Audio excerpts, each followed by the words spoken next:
And I think we're live, bro. Okay. Are we? Yeah. Okay, we are live. Okay, let me get my hello, everybody. Welcome to a very special edition of our Yeah. show. Let me get this thing started here. Are we live? Yes, we are. Oh, no, we're as live as can be, bro. We're just getting these Yeah. things. We got a bunch of people in the waiting rooms waiting. Well, I'd like to Uh, say hello to everybody out there in Facebook land. So good to have you with us right now. Right now, we got 27 people that jumped on. Right as I'm yeah, speaking. I have a feeling that it's gonna be a lot of people tonight. I know we're just about at the 7 o'clock hour. And we're gonna bring in anyway. Welcome and everybody. Thank you for joining us tonight. As you know, Yeah. tonight we're gonna have a very special discussion about suicide awareness. A lot of people hurting right now in Kauai because of the recent cases that we've experienced. So Charlie and I was talking about it. We've been actually planning this for a while, and obviously Charlie and I are not experts in this field. Hmm. So we reached out to a bunch of people, and we have an awesome panel of experts in this field that we're gonna basically have a discussion and hopefully some training and some education and some basically just for us to get some hope and to learn about what's going on. So we're going to be bringing them in. Charlie, I'm not sure if you had anything to say before we bring Well, them yeah, in. I would like to say that this is you know the times that we're living in now is very unprecedented, and there are a lot of uh, there are a lot of things going on psychologically with many of us, I included. But I think the panel of guests that you have amassed, Mel, will help us kind of navigate through some murky waters. And I can only tell you by my experience in my previous experience as a medical examiner investigator. It is never an easy task. It is never an easy task. So I hope tonight what these guests will bring to our viewers is the ability to make some decisions and help, because you know like we've always said, in this time of crisis we stick together, we pull together, we should be able to help each other, and that's what this is all about. So that's what I wanted to say, my brother. Right on. And for those of you that are on right now, go ahead and share this. We want this to get out to as many people as possible. So please go ahead and share this.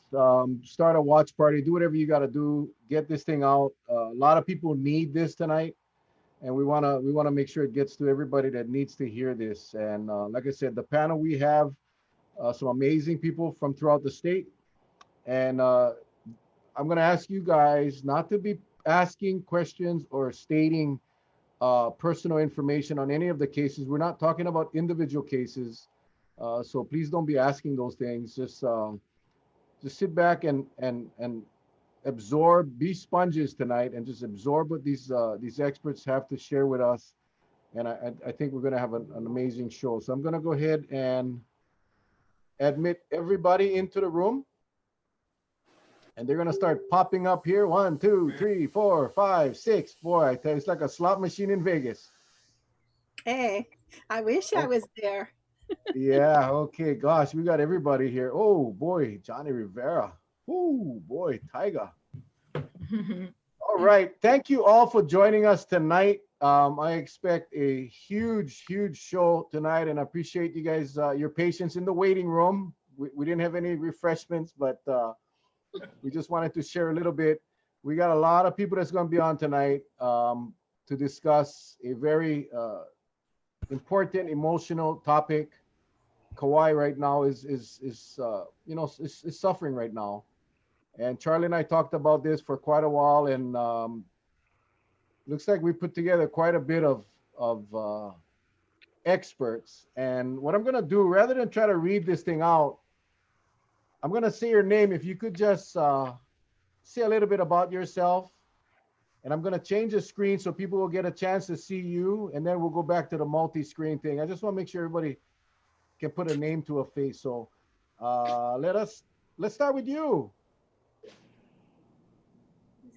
Who is that? Is that Pua? What color Oh, shirt? Here, I Okay. raised my hand. I'm with the rainbow. That's Vanya. I'm with the you're Vanya. rainbow. Oh, sorry. Yeah, my eye's not too good tonight. I'm Why the don't we one start with the rainbow. Okay.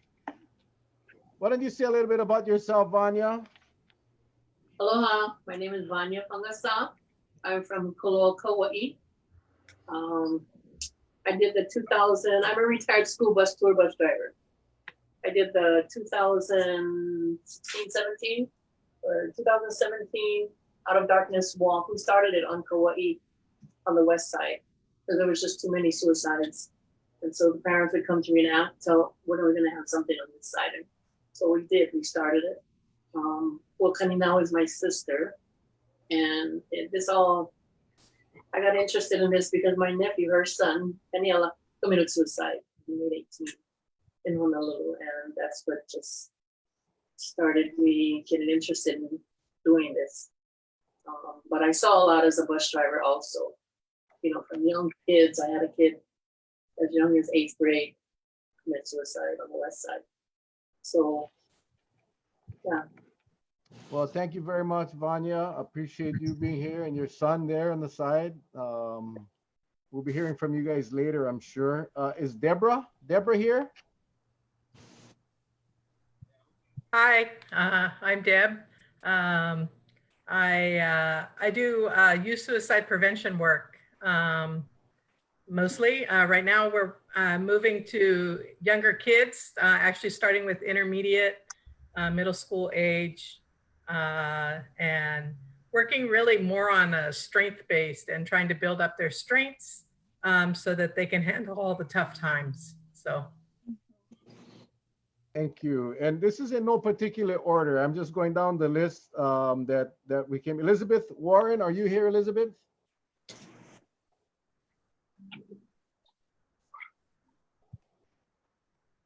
Okay. Gina, are you here, Gina? I know you're here. I saw you. Oh, sorry about that. I unmuted myself. Okay. You must be Sorry. Elizabeth. Yes, sir. I'm Elizabeth. I moved from Texas to Hawaii last year in February. And when I got here, I started doing a lot of different trainings and meeting a lot of people.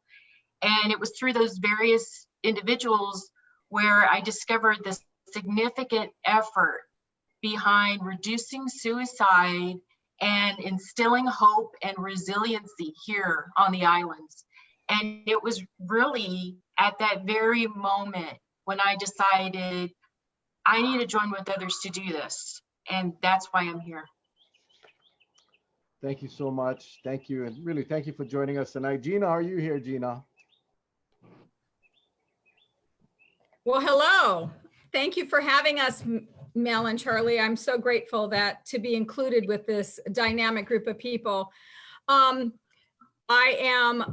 have two jobs. I am blessed to be working in the arena of domestic violence with the Kauai Police Department.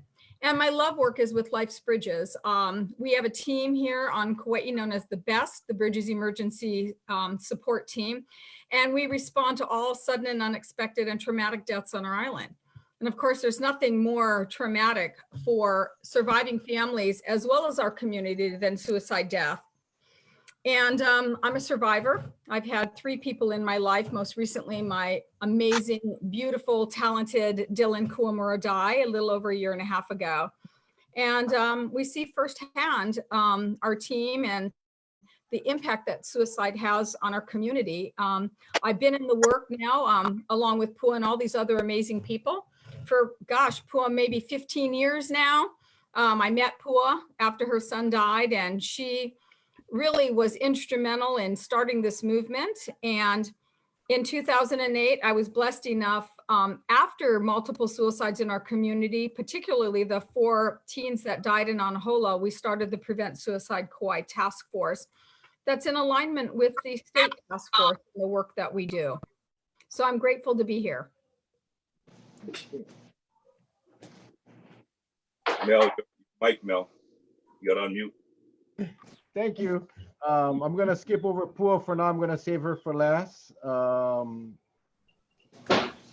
See, Janelle. Is Janelle here? Aloha. My name is Janelle Sugimoto Matsuda. I've worked under all these wonderful, strong ladies here that have been my mentors since I've been involved in suicide prevention for about the past 10 years or so. Currently, I work at UH with Deb doing mental health research, suicide prevention research, and a lot of trainings that we do across the state. And currently, I'm also the co-chair of the statewide Prevent Suicide Hawaii Task Force. So a lot of what we do at that level is looking at issues and solutions and systems that cut across all the different islands and counties and communities, and try to be that voice for the community in terms of advocacy, in terms of promoting our task force and the strategic plan that we have, and just making sure that this topic stays on the statewide agenda and the statewide discussion. So mahalo again for the invitation and for having this space for us to have this discussion today. Well, thank you very much. Brent, is Brent on?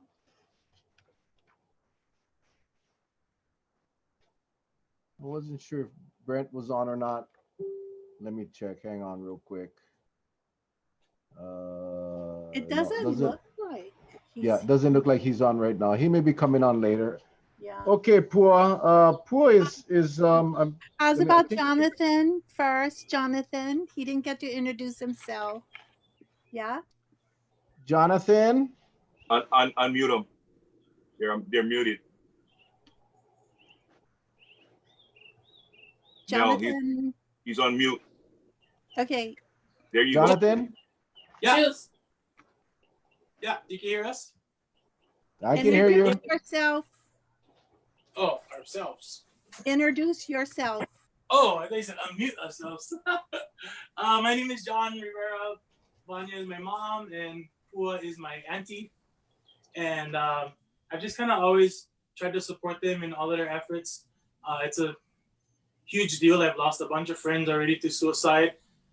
And there seems to be a kind of like, well, at least in my observations, an age group, my age group and a little bit younger, that's kind of like been hit hard in the last few years with a bunch of suicides. And so it means a lot to me to be able to just chip in and listen to you guys talk about it and help where I can. And, you know, I'm a musician, so I'm always the guy playing music, but I also like to be a functional part of the whatever the vehicle is to try and create awareness about suicide, because it's rampant around here. And I think in these current times, we might see things getting even worse in that field. So I think task force and awareness is important, and that's why I'm here.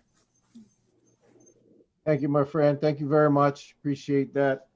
I see you guys get your instruments. I know we're going to, at the end, right before we go out, Charlie and I usually, we do a funny thing at the end. We're going to forego that, and we're going to replace that with you folks doing that special song for us later on. Is that okay? Awesome. Perfect. All right, Pua. Pua. Aloha. So before I even begin doing this, I know we have some really awesome traditions in our state and our cultural grounding foundation that we're from. I'm going to do just one brief, small little pule, okay? If you're okay with that. One small pule. Hey, pule kako. Absolutely. Our gracious Heavenly Father, we mahalo you for providing this opportunity for all of us to be gathered here in this one place so that we together can just bring aloha and hope to our communities as we look at the concerns that are really causing a lot of struggles for our people. We ask that you lift our loved ones, you lift those in the community that are struggling, that we lift our organizations, we lift our leaderships. We ask blessings upon everyone. We ask that everyone comes with an open heart and an open mind, and together that we want to really show the aloha and the hope that we have in regards to the work of suicide prevention. We ask in your name. Amen. Okay, we good now. Thank you so I'm- much, Pua. I'm just going to say that it's a pleasure to have had Vanya share with me what you had in mind. And it was really not by chance that we crossed paths and we were able to talk about what it could be. And your talk story was a perfect opportunity for all of us present, from Gina to Janelle to Deb to Liz to Vanya, Jonathan, all of us, the both of you together, that we can bring light into the darkness for those who are absolutely struggling, and for those who want to help, to want to be helping hands and move this work forward. So tonight, this hour together is going to be all about that. And I've been involved in suicide prevention for the last 17 years. When my son Kaniela took his life, died by suicide when he was a senior in high school, right before his graduation, I know what it feels to be torn apart by a suicide, such as a child suicide, anyone's suicide, actually speaking to. So, in the work that we've been doing, I feel really privileged to be doing the life part of what we do. That's what suicide prevention is all about. It's speaking to the life, the precious life that we have and that we share with everyone. So I just wanted to say that I've been involved in a lot of different areas in the field of suicide prevention, and with every single one that's here tonight, so grateful that they allowed this time so that we can actually talk a story with you folks and anybody else that calls, and just bring some light to some of the questions they might have and want to have, because we all have strengths in specific areas in the work that we've been doing together for, oh my gosh, many years. Thank you. Well, Well, before we go on, Pua, I just want to, from all of us, condolences to all of you that are listening and all of you that are on the panel that have lost a loved one to suicide. Obviously, our prayers go out to all of you. And then while we have all of you that are watching this on Facebook Live, again, hit the share button right now. Hit the share button, start a watch party, do whatever you need to do to get this out to as many people possible, because this message, I think, needs to be heard by a lot of people. now, Charlie? yes. First of all, I'd like to thank all of the guests tonight. So happy to have you all. Just as a reminder, if you have a secondary device that you're watching tonight's live on, you're gonna notice that there's a delay. Okay, so do not get freaked out about that. There's gonna be a slight delay between what we're doing now and what is coming over on Facebook Live through Mel's page. It's gonna be a little delay, okay? So just wanted to let all of you know that. So with that, Okay, Pua, I'm going to turn it over to you, and let's have a discussion. I don't know where to start, to be honest with you. That's why we have you folks here. Okay, so here's what we're doing, and I think Gina's okay with this, because this was prompted from Kauai. I'm gonna defer over to Gina first and have Gina share as to what's been going on and why such a prompt coming from you folks on Kauai. Yeah, Gina, you okay with that? Yeah?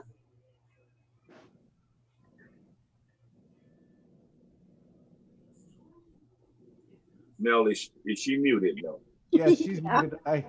I cannot unmute her. She's got the security lock on them. Okay, I think I got it. Okay. Sorry about that. I don't know what just happened, but of course it would be me that it would happen to. So again, thank you for allowing us to be here. And I know one of the reasons that we're gathering is because, there's a lot of talk in our community about what's happened over the last week, that we've had quite a few people die by suicide recently. And I just first and foremost want to acknowledge that, number one, we have not just a lot of grieving families, but we have a grieving community. And really our discussion tonight isn't to focus on who died or how they died in terms of means, because we're really here to practice safe messaging and really help our community be the eyes and ears for people that are at risk, and to give people tools as to what to look for. I think that's really where we're at with our community. I heard you earlier in your introduction talk about how stressful times are. And I think that that's a very important component for us to think about.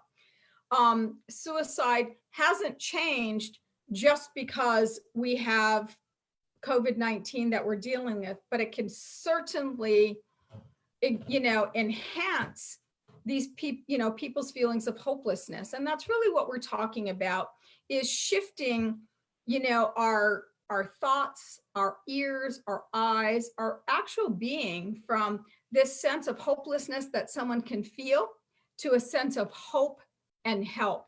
And I think that's the most important message as we talk about warning signs, where people can go for help.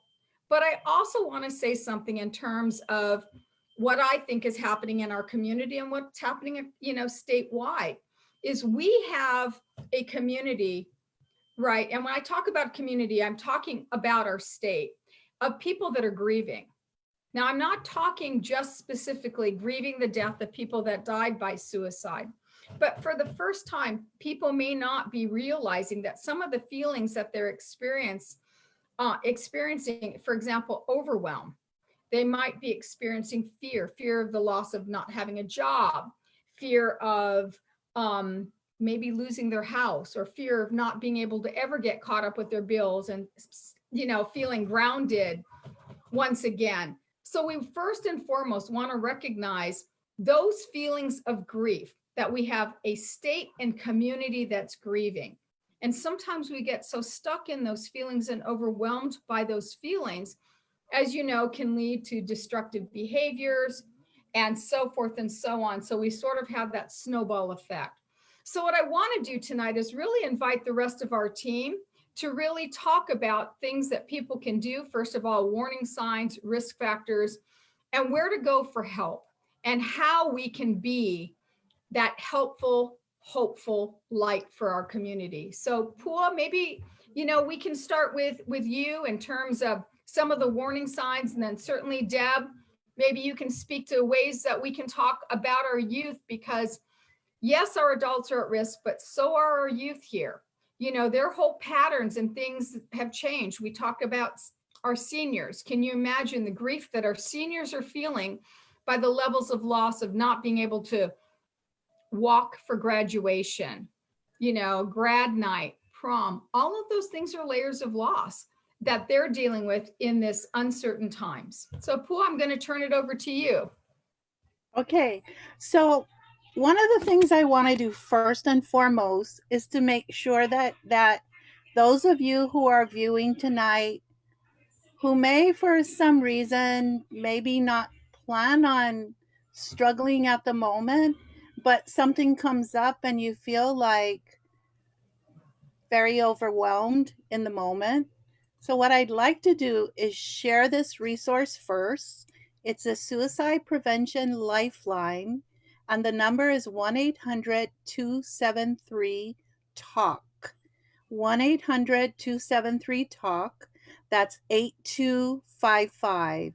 And then perhaps later, if there's capacity to share a screen, and if Mal, you Google and you get it, let's say you get the lifeline, and you could throw that up maybe as a share screen, perhaps. Otherwise, this is good too.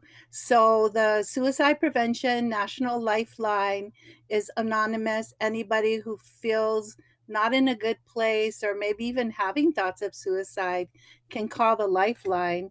We also have our local number here, and that's 832-3100. And that's our crisis line of Hawaii, the adult mental health line, crisis line, 832-3100.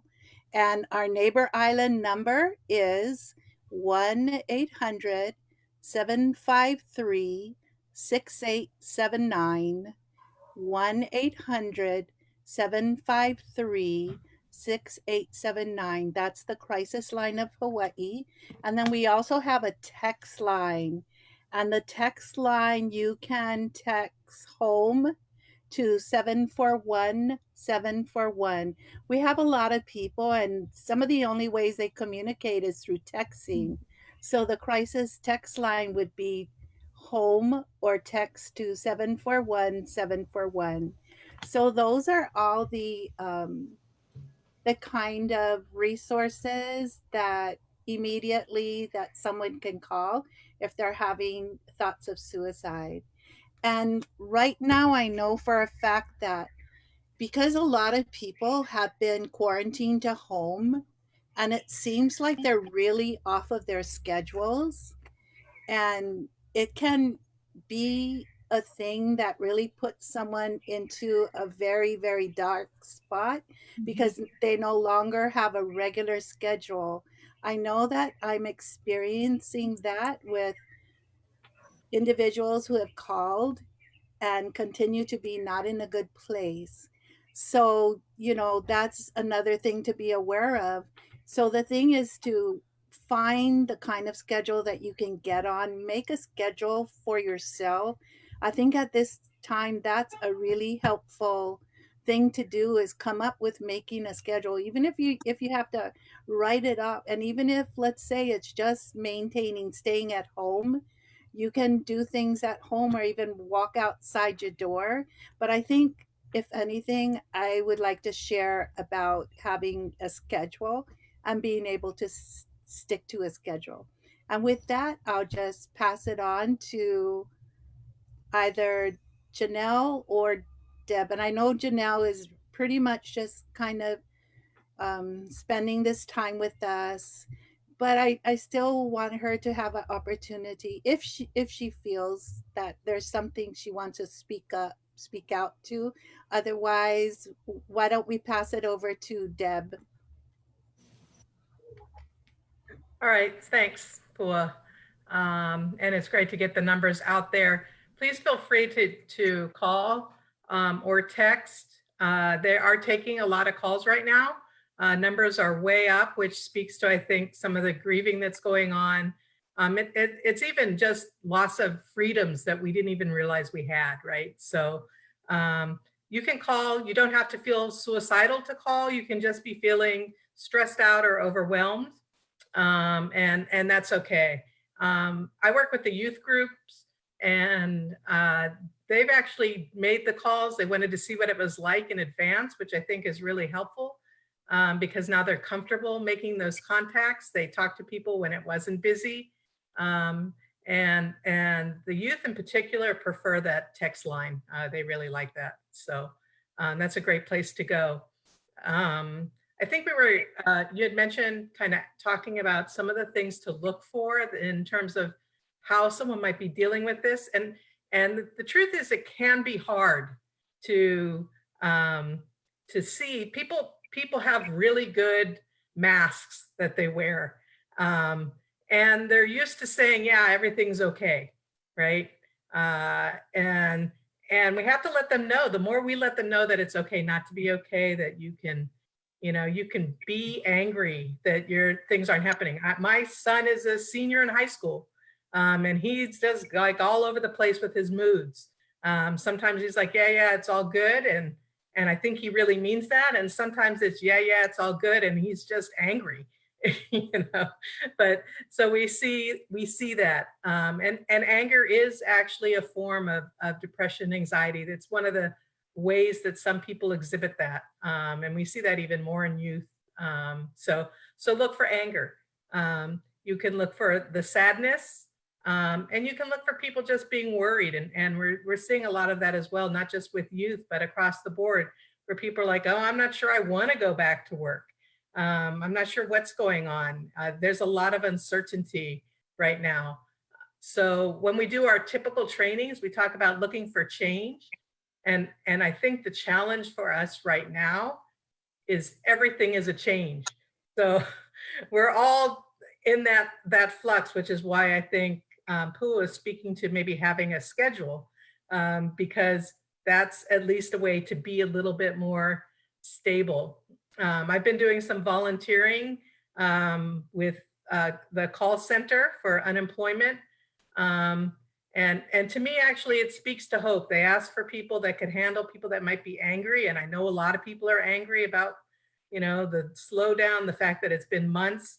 And I was actually calling people that had errors in their application. So I went in expecting all of this anger, and I was met with gratitude.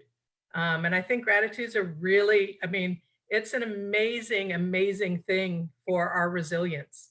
If we can find something to be grateful for every day, just, and I'm grateful to have had that opportunity actually to work on the call center, because it just really renewed what is so wonderful about being in Hawaii. And people, I'm not saying people were not upset or having and struggling or any of those things. All of those things were happening, but they were also thankful. And so I think that's really part of that positivity. From our research, we know that we are, like, human beings in general are resilient, right? But having said that, so, like, you know, if everybody that's going through tough times, and I'm going to say that's pretty much everyone here, 80% are going to be resilient and not be dealing with any, you know, being able to handle it. It's not that it's not hard. It's not that it's not challenging, but they're able to handle, right? But 20% going to need some help. And the best thing that we know that we can do, and it doesn't have to be this trained person, it can be anybody listening out there. If you've already shown that you're a good listener, and that's what we need. We need people to listen. So I think I can stop there, but listen, that's my message. Okay, good. Can I go off for listening? I absolutely feel that is one of the most key things that one could have when you're being present and wanting to be there for others. The listening means really listening to the person, not adding all your own words or giving advice to that person, because every single person who might be struggling, they pretty much have the answers within their own self. Pretty much is just being able to value them enough to be present for them so that they know that someone who really cares is there for them and listening. To me, that is like one of the hugest things that anybody can do. And you don't have to be a professional, and you do not have to be trained to do the basics in life. That's very life promoting. And that would be the listening that Deb started off, the listening all of us know in all the training we've ever had. That's one of the very basics that anybody can do for that other person. Okay, with that said, I'm going to pass Right. to. Well, Pua, I'm going to jump in on that, Yep. if you don't mind, because, you know, one of the things that you said, and Deb said, of course, is about listening and being present. But what I also want to say to people that might be sitting in the presence of someone that's at risk or really struggling, I think it's also really important to listen to your own instincts, because people can say they're fine, but watch their body language.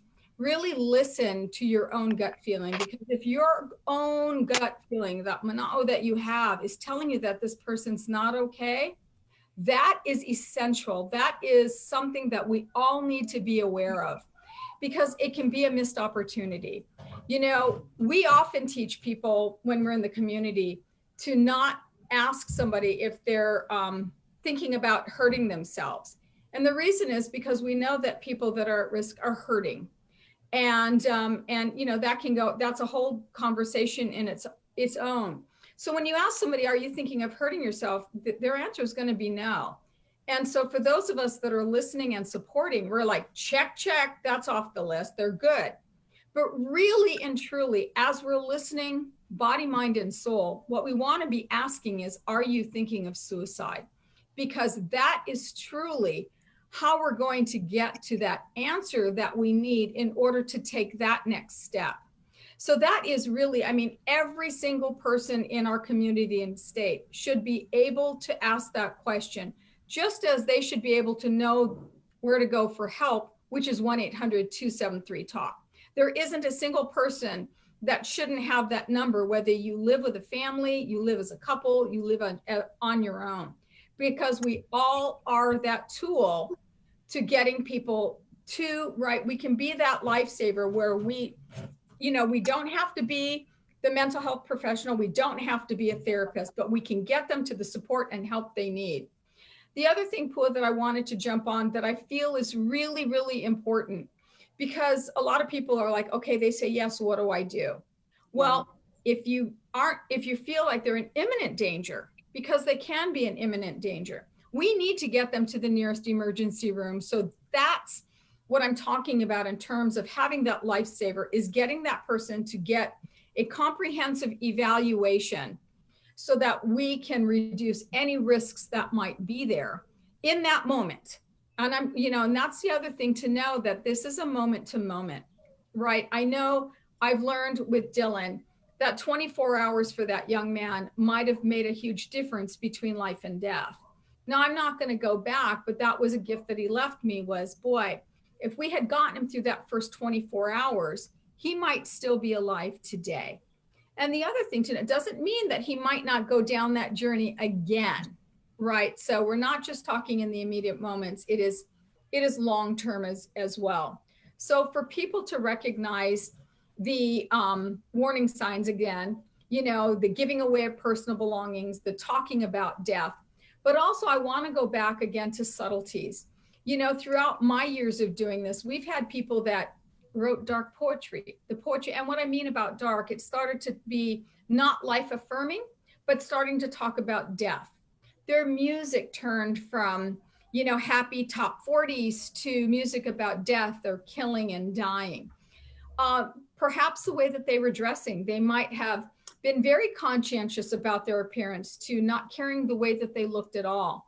And those are things to be mindful of. Not to say that if I'm giving away a personal belonging means that I'm at risk, but it's certainly something to think about. Going back to that gut feeling and how you know and connect with that person is important.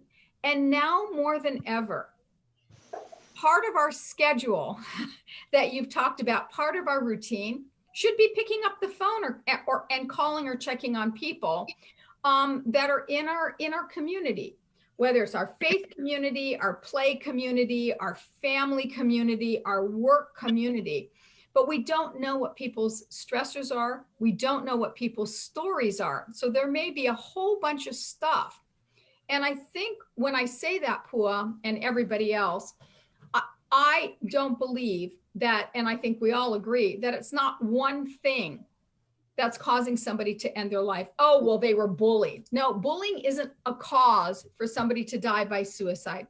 Bullying could be the final straw in a number of things in that person's story, in that person's history, in that person's mental health. So we have to be mindful of that as we're going in. Oh, well, they just lost their job. Yeah, well, they might have just lost their job. They might be losing their home. Their significant other might have left.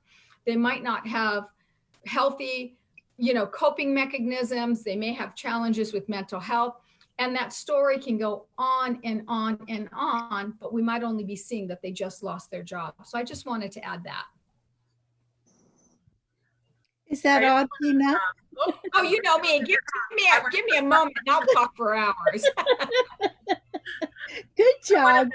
I wanted to just add on to what Gina was saying in terms of the complexity. Because I'm a researcher, that's what one of the things, well, But maybe I'm part-time a researcher. I don't want to be identified solely as that, but you know, we've looked at like over 250 things that are supposed to be related to suicide. And you know, we look at things related risks, we look at things related to protective factors, and we've put all of those things into models and said, well, let's try and figure out how we can do something about this. What really predicts this? And we can only predict 15%. That tells you it's an extremely complex issue and very individualized. So that the protective factors kind of universally come up is having someone like someone that supports you in a positive way. It's that person that can listen. That's definitely a positive. And having activity, which is why I'm grateful that they're letting people out to exercise and to do some other things. Some people like quiet activities and that works too, but having something that you can do to relieve your stress. And those are really shown, and actually it was the Kauai study, right? They really talked about the resilience, and those two things came up on top, and they work for many, many things, including suicide prevention. Okay, stop talking. Thanks, Deb. So one of the other things that's really important in regards to all the things that was contributed so far is that when you have that sense that this person is in imminent harm, you don't leave that person alone. You make sure that you call some kind of help, whatever the help is going to be, that appropriate help. If it's imminent, then you call. If that person has someone that they want with them, you can call that person too. But then, as Gina says, you just call one of you might call their HMO as well, but you get them over to the emergency center and allow them to be there. So you don't leave that person alone.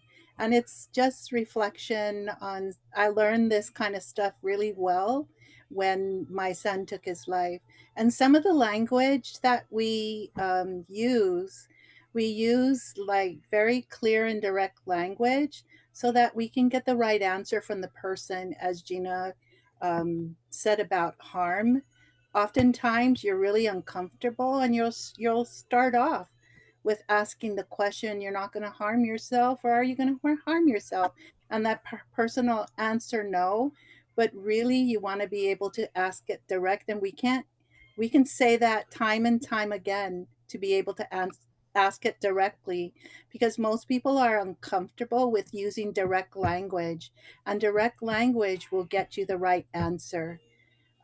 So with that said, is there anyone else that has something that's kind of burning right now on their mind that they want to contribute before maybe we talk about the kind of activities, talk about the task force on each island, the kind of help that's available, and the kind of things that we're presently doing in each community?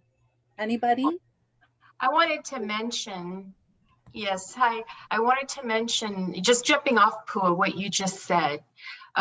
When we do ask directly, sometimes there is a hesitancy because we may think, oh, well, if I ask this person and, you know, they're not suicidal, I'm going to put the idea of suicide in their mind. And we know from research that that's a myth. By asking, you're not going to influence someone to commit suicide. But really, the part that comes before the asking, and this kind of goes back to what Deb and others were saying, is looking at those warning signs. I mean, especially with people that you're close with and that you have a good relationship, you kind of know how they act, what their personality is. And if you start seeing some signs that are very dramatic from how they usually act, so if they are hopeless, if they're preoccupied with death or dying, if they are withdrawing from social relationships, so if they're pulling in versus reaching out, even sleep. I know we talked about exercise being very important, spirituality being very important. Eating right is also important, but sleep. So if someone is sleeping too much, or if someone's sleeping not at all, that can also be an indicator. So when you have a close relationship with someone and you're seeing all these signs that are so different from the person that they really are, that could be a perfect jumping off point where you could say something like, hey, I've noticed that you haven't been coming around a lot, or you're not joining in our Zoom activities, or whatever it is. And sometimes when people withdraw in and they're not getting enough sleep, or whatever the signs you're seeing, you can mention those. Then you say, at those times, someone may be thinking of killing themselves or committing suicide. Is that something that you're thinking about? So just kind of recognizing what some of those signs are and knowing your friends and your family, that would be a good jumping off point. I wanted to mention that. Thank you, Liz. If I could, I want to read some of the comments, and I'll just toss them out there, and then you can address the comments however you guys see fit. Awesome. People need to understand with compassion that when people have thoughts of suicide, not to label them as, quote, crazy. We don't really know what's going on in their life. It could be one thing or a multitude of things. Sometimes they think that they are the only one with the problem, and they don't know how to cope, and at times ashamed to ask for help. Many young men have difficulty asking for help. Yeah. Absolutely. And we recognize that. And that's why, Mel, it's so important that we initiate that conversation, and we need to make it okay. And by having conversations, right, that's how we break the stigma around mental health, around suicide, because we're not here to label anybody, but rather give them help. And one of the things that I think, Mel, is so incredibly important, and everybody else, is we need to have these conversations at home, right? At our dinner table. And it has started in my family. When my son was a freshman in high school, he got mad at me and walked by and said, "Oh, I wish I could kill myself." And my immediate response was, "Are you thinking of suicide?" Of course, he rolled his eyes at me and said, "Well, no, Mom." But my next question was, well, how would I know if I didn't ask the question?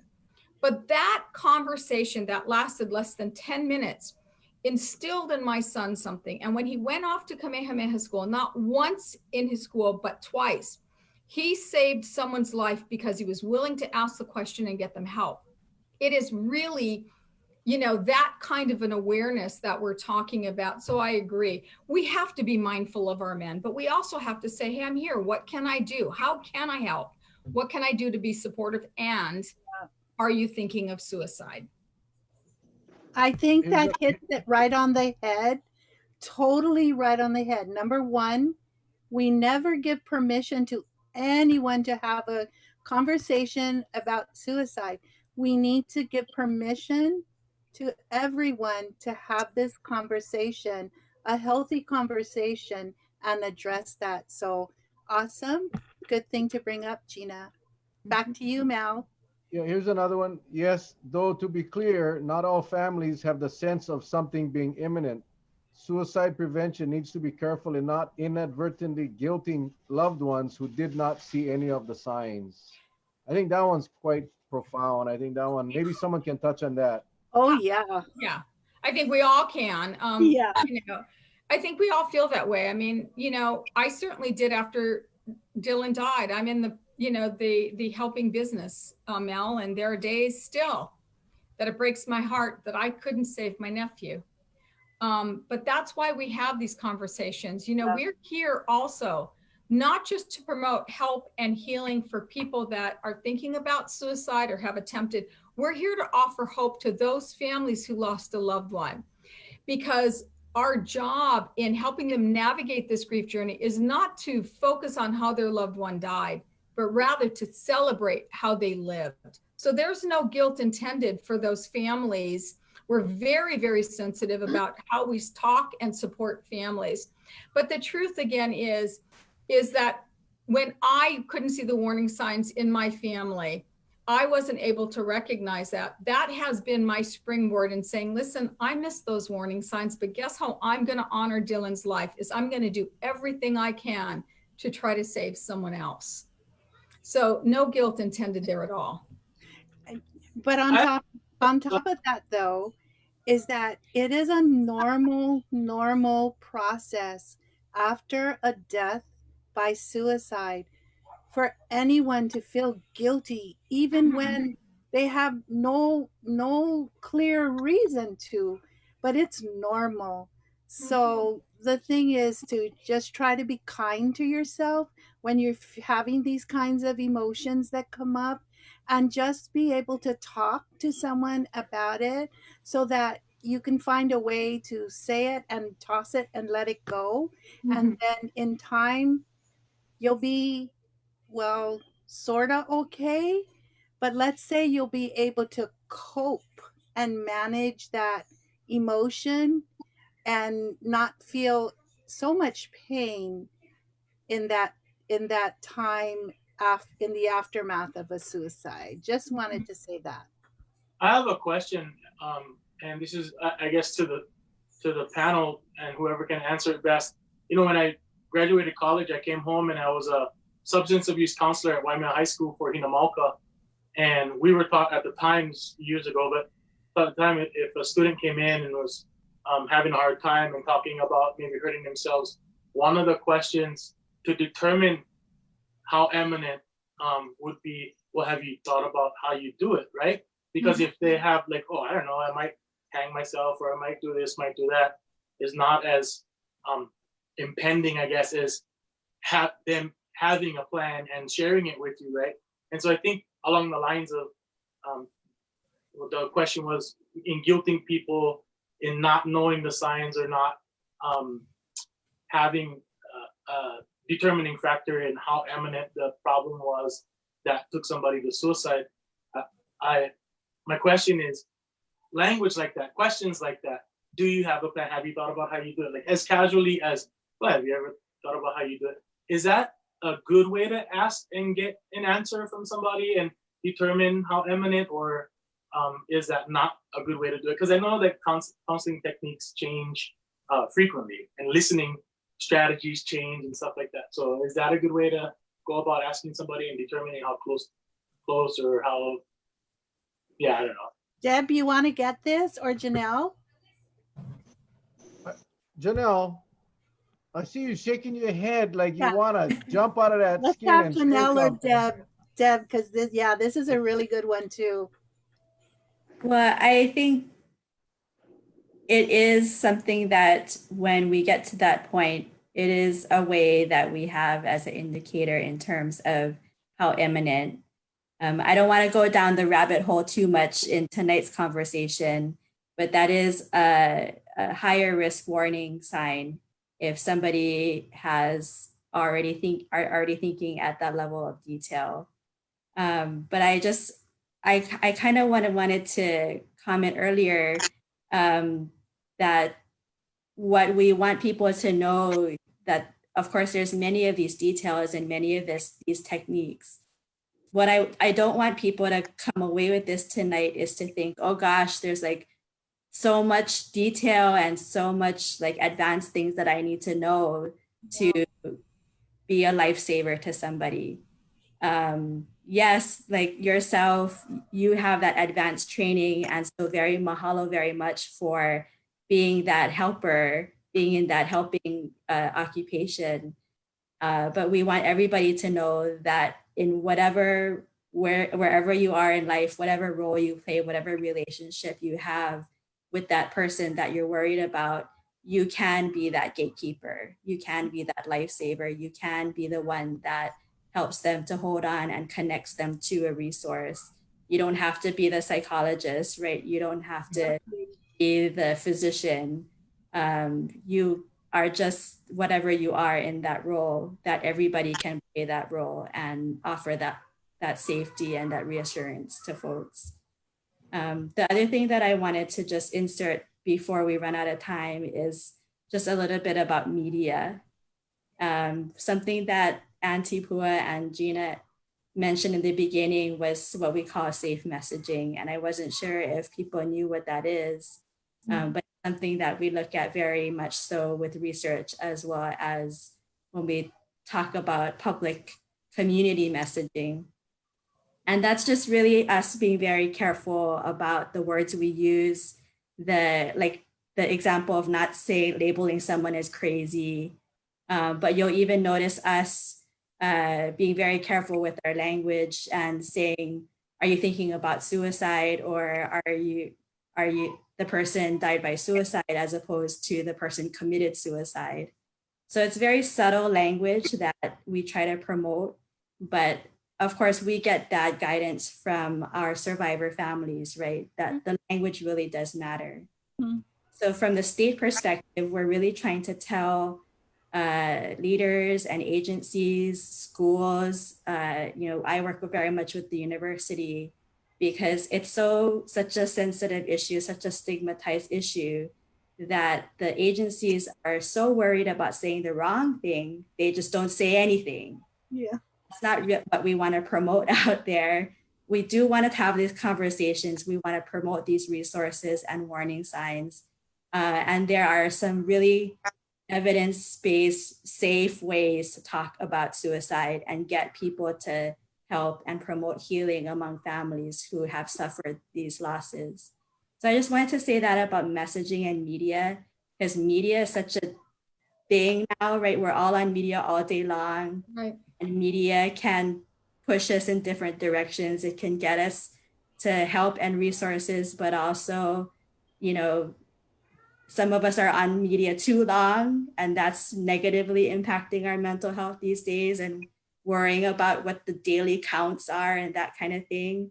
So just to be really careful about what we're seeing, what we're intaking, and also what we're putting out there on media as well. So, I mean, that really is just my way also saying mahalo to Mel and Charles for really putting this out, something positive out there on media, as opposed to some of the really depressing stories that we can see out there these days. You want to mahalo Mel and Charlie for checking out the numbers and concerned about the numbers and posting the numbers every day. Oh my God, I feel like the bad guy now. Not at all. I know we, no, just kidding. Hey, Mel. Yeah. Mel. Where are you? Oh, there you are. Chime in with this panelist. Both you and I, we were ex-cops, but then my career went over to the medical examiner's office in Honolulu. And I remember the first year I investigated a total of 18 suicides within the first 6 months. And what I saw, which was very, very, I couldn't put my finger on it, because,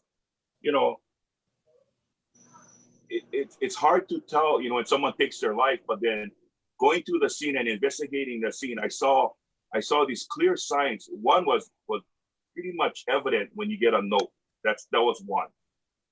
The other was just looking in the room and seeing certain things in the room that was, someone mentioned earlier, was that darkness. And I saw that a lot.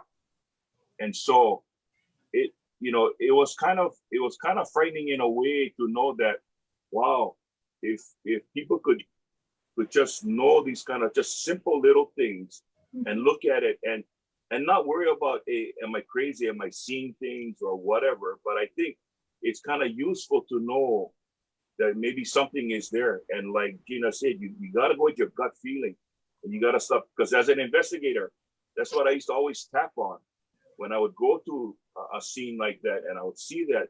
Of course, I get there too late. That's the back end. But I think what we're talking about is the prevention side. And there's a lot of these things that really, more so now, in listening to the panelists tonight, kind of interests me into thinking back of what I saw back then. But I just wanted to mention that it was just one of those things that I find. And Charlie? I think if you look at deaths, we sort of see a little bit different picture than when we try to move into the earlier prevention stuff. So Right. we see, like, for example, 95% are struggling with mental illness in terms of not even being diagnosed, not crazy, but struggling with anxiety or depression or substance use. And so we see that at that end stage, but those are also, related to, again, everybody has tough times, right? I mean, there's not a single person. If you meet that person, please let me meet them, because I have never met a person that has not had a tough time sometime. Yeah, amen. Right? Like, everybody has tough times. So if we can just, start like paying attention when we see somebody struggling early on. That's why I think when somebody starts looking at the numbers, great, let's back it up and look at those early places where we can really do something. I also work with lifeguards, so I'm going to leave you this message. If in doubt, talk it out.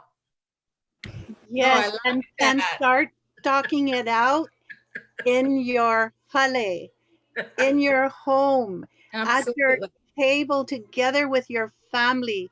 That's where these conversations can go. Ask them, how are they feeling? Ask them if they ever had a thought about suicide. And oftentimes they'll tell you, what? You're crazy. And then they'll laugh it off, but you have the opportunity to bring it up. And here's the other thing. And if they really were, they will tell you that they really were. And that's how we break the stigma, by taking it home to our families and our coworkers and being able to talk about this in a healthy, helping way. Yeah, I mean, that's actually a proven suicide prevention strategy, is having dinner at home with your family.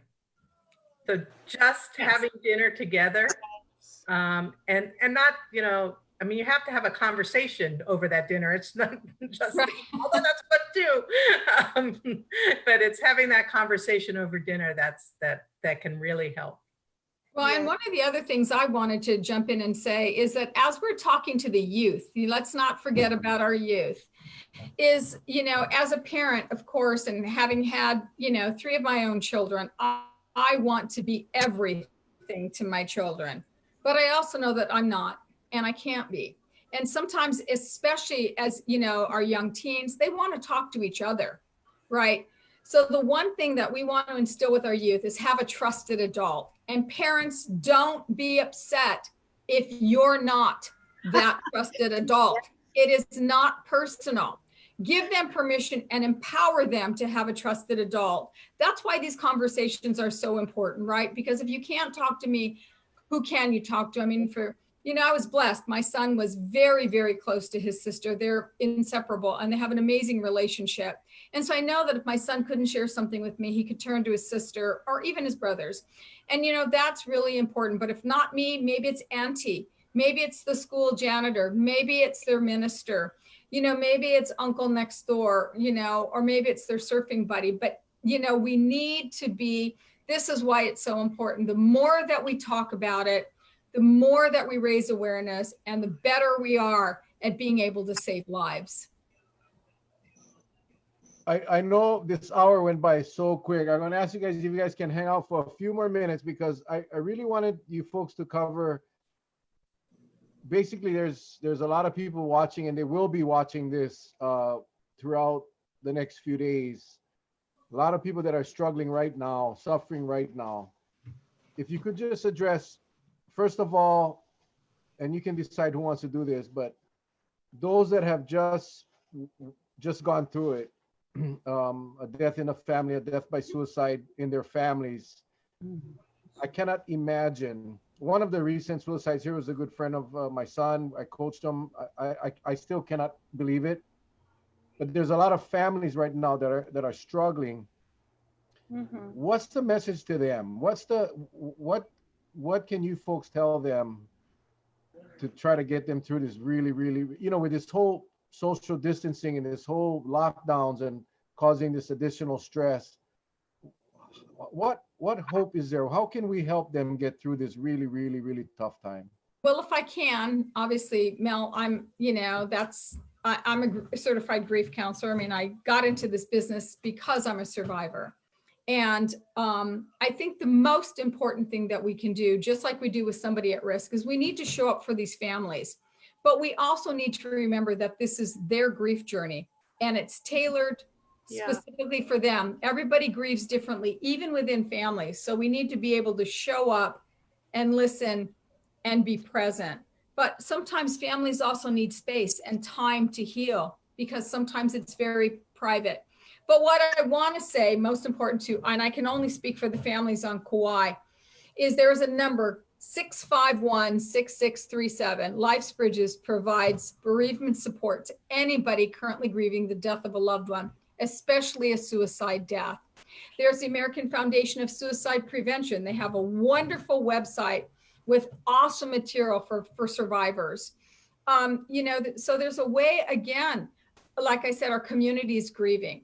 The other thing to know is that we can do Zoom support. We can, we do telephone visits, we can text. And on some occasions, we actually have done one-on-one visits. We will still respond to these deaths and go to the scene and begin that immediate support, because that's what families need, is support. They need to reminisce. They need to celebrate their lives in a way that's meaningful for them. So maybe Pua, you want to jump in, because I know that you also, as a survivor, have your experiences. So I have, which you spoke so much to it.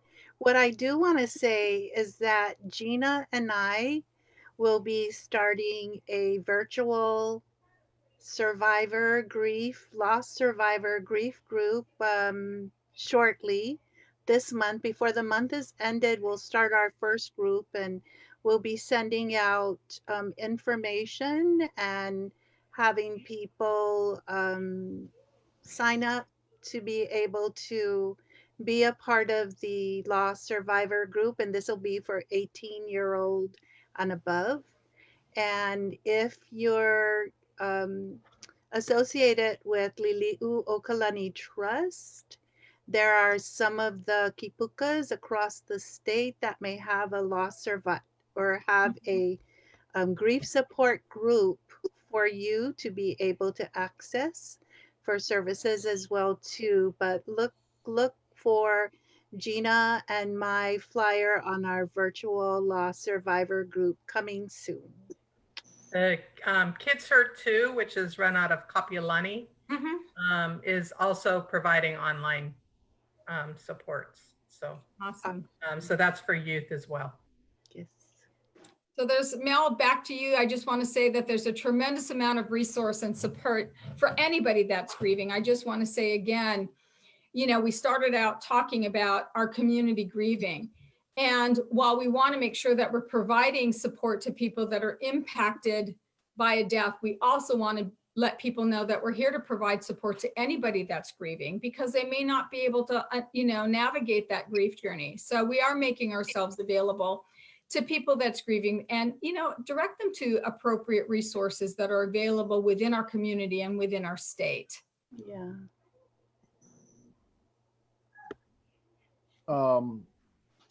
Thank you all.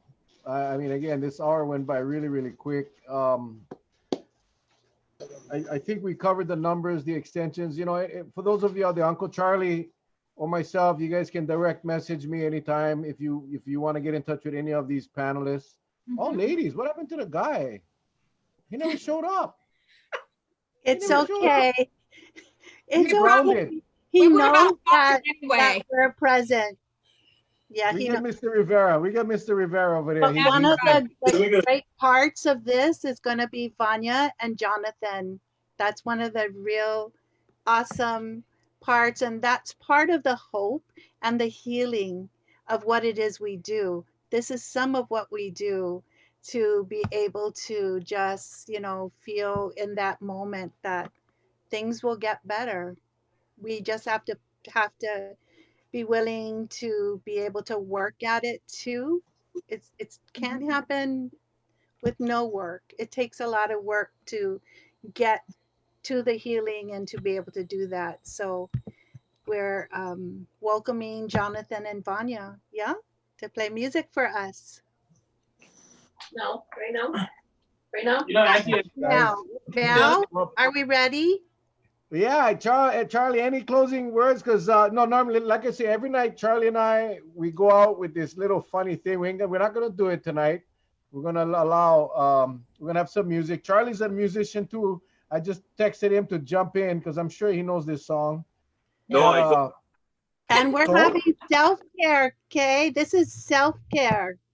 That's what we're having. That's important with the work we do is to have self-care. True. No, but I really Listen to appreciate the you guys words. taking the time. Really appreciate you guys taking the time out of your schedules. I know it's a tough time for everybody. It is. It's a very as I read the comments on Facebook, because I am Janelle, I am one of those that am on the media way too much. But and I hear that Charlie and I, we've been doing this for a while now, so we get a lot of messages of hurt, of pain, of struggles, asking for answers that it's beyond everybody's control. I mean, it's whether it's the governments or whatever the case may be. Right. But now is the time for us to come together with that aloha spirit, with that love. We're supposed to pretend like everybody has the virus. Well, why don't we pretend that everybody is our ohana and everybody is our family and that we love everybody? Amen. But I watch the comments, the personal, the hate, the crap. Oh, it's nonsense. Now is the time for us to come together as one and love each other. That's the message. Follow the rules, love each other, and be there for each other. And Pass aloha forward. That's right. that's it. Appreciate That's you guys what so hope much. is. We Yeah. will sign off with some wonderful music from Vanya and Johnny. If you Go listen ahead. to the words, of this song, it's called Surround Me with Love. You can handle anything as long as you're surrounded with love, no matter what is thrown at you. Uncle Charlie. Yes, Uncle Charlie. Here, Come Steve. on, Uncle Charlie. Come on, Uncle Charlie. Okay. Tell me you don't know this song. Sometimes when life is the arrow, shoots me to the ground. Dreams come falling down. Friends just can't be found. I don't worry. I don't wonder. I know what to do. I'm not crazy. I just go for you. Surround me with love. I need you beside me. I want you to hold and hide me. When this world is closing in on me, surround me with love. I know I can make it. Whatever comes, you know I can take it. Just as long as you surround me with love.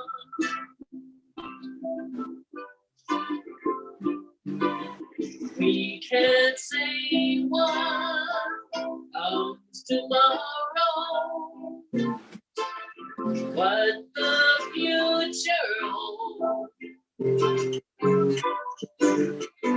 What lies down the road, heaven only knows. But one thing I know for certain, one thing that is true,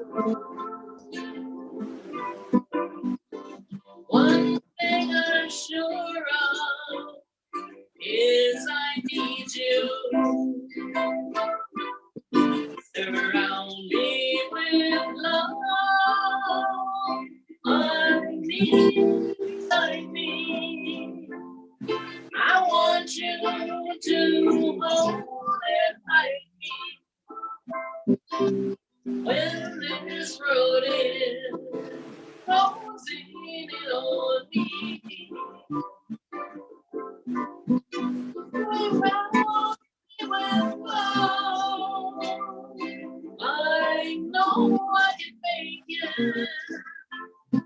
Whatever comes, you know I can take it. Just as long as you surround me with love.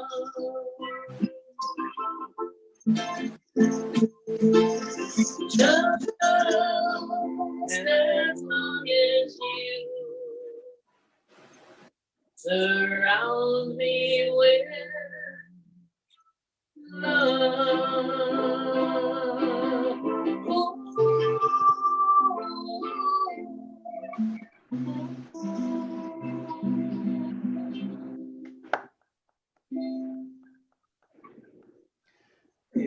Woo! That was awesome. It sure beats our closing.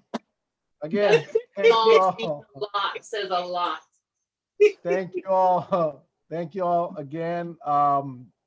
Appreciate you guys. Mumbai, go back to your Facebook Live and go read the comments. A lot of good comments. A lot of personal comments. A lot of people touched. A lot of people was sharing their experiences. Before we went on, I told our viewers, we're not going to discuss cases. We're not going to discuss names. We're not going to discuss. This was really to start some healing and get some information, and you guys did that. Appreciate you guys so much. Thank you. Thank you, Charles. Any closing comment? You don't need to clap for that, Charles. Any closing comments? Well, I just like to say thank you so much to our viewers out there. I hope this forum was informative and it gave you some kind of light on what we can do and how we can help and how we can be influenced on, and even be role models to those who may find some dark periods in their life, that you can help them into the light. Now's the time to do it, gang. Now's the time to do it. You guys reach out. I'm gonna put this up one more time. If you guys don't have it, Suicide Prevention Lifeline.org. That's the number. Please, guys, any questions, give them a call. It's anonymous. You don't have to tell your name. Just get some help. Let's save a life. Yes. With that, thank you guys. We love you guys. God bless. We'll see you tomorrow night, 7 o'clock. Aloha, you guys. Take care. God bless.